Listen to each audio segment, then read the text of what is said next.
Donc, dans la capsule qui suit, je suis à la page 24 dans vos notes de cours et on va voir comment on peut trouver une valeur manquante dans une distribution à partir de la moyenne pondérée.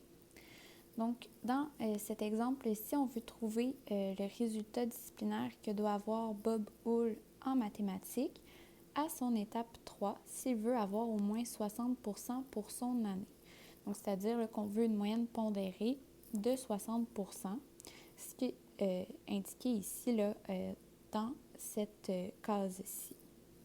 Donc, la première chose à faire, ça va être de déterminer là, le produit des notes par la pondération, comme on a l'habitude de faire quand on calcule notre moyenne. Donc, quand je fais le produit, bien, j'obtiens là, donc 54 fois 20, 1080, 48 fois 20, 960. Pour l'étape 3, bien, pour déterminer le produit, là, je dois déterminer cette valeur-ci, donc je ne le connais pas.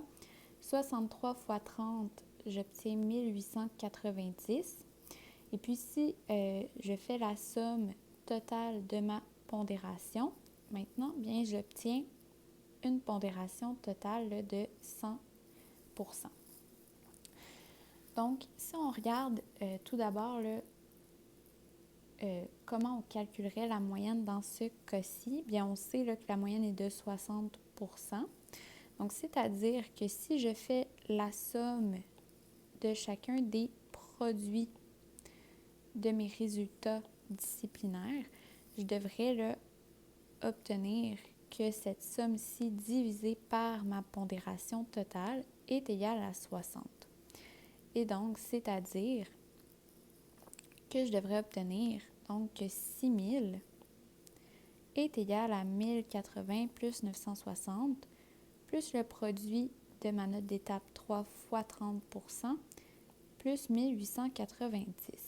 Si on observe maintenant le produit de ma moyenne pondérée fois ma pondération totale, bien j'obtiens 6000.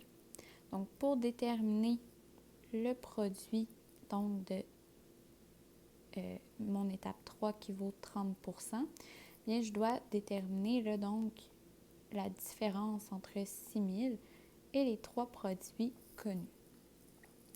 Donc, je vais obtenir que 30 fois la note cherchée, c'est égal à 6000 moins la somme des produits de chacune des notes d'étape. Et donc, la somme de ces trois produits-ci est de 3930.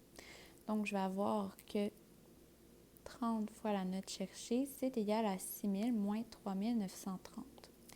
Et donc, à 2070. Donc, ceci,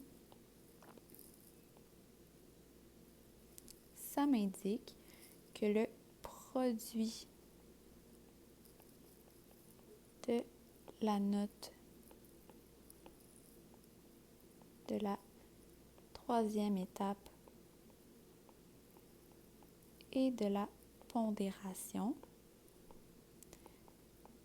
est de 2070. Donc ici, je pourrais venir inscrire le 2070. Donc ensuite, pour déterminer donc la note qu'il lui faut à la troisième étape, je fais tout simplement 2070 divisé par 30, ce qui me donne 69. Et donc, Bob doit avoir 69% à l'étape 3. Donc, voilà là, comment on peut déterminer des valeurs manquantes d'une distribution à partir de la moyenne pondérée.